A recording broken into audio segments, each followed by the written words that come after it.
दफ्तर खारजा ने कहा है कि हुकूमत सोमाली कज़ाकों के कब्जे में मौजूद 10 पाकिस्तानियों की वापसी के लिए कोशां है।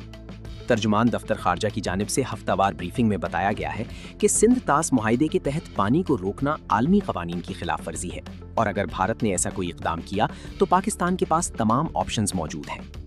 मीडिया ब्रीफिंग में तर्जुमान ने मजीद कहा कि पाकिस्तान सिंध तास मुआहिदे से मुताल्लिक अपने मौक़िफ़ पर कायम है।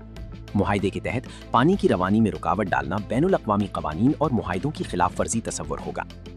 तर्जुमान ने वाज़ेह किया कि ऐसी किसी भी सूरत हाल में पाकिस्तान अपने कौमी मफादात के तहफ़्फ़ुज़ के लिए तमाम दस्तयाब ऑप्शंस इस्तेमाल करने का हक़ महफूज रखता है।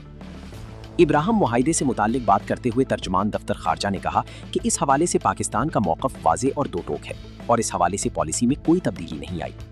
उन्होंने कहा कि पाकिस्तान एक आज़ाद और खुद मुख्तार फ़लस्तीनी रियासत का हामी है और फ़लस्तीनी अवाम के हक़ खुद इरादियत की हिमायत जारी रखेगा।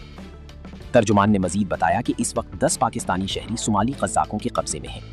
उन्होंने कहा कि पाकिस्तान इस मामले पर सोमाली हुकूमत के साथ राब्ते में है और यरगमाल पाकिस्तानियों की बहिफाजत वापसी के लिए कोशिशें जारी हैं। उन्होंने कहा कि आज़ाद कश्मीर के एक रिहायशी ज़ीशान को भारतीय फ़ौज ने कंट्रोल लाइन पर गिरफ्तार किया। पाकिस्तान हाई कमीशन भारतीय हुक्काम से राब्ते में है और उसकी रिहाई के लिए कोशां है।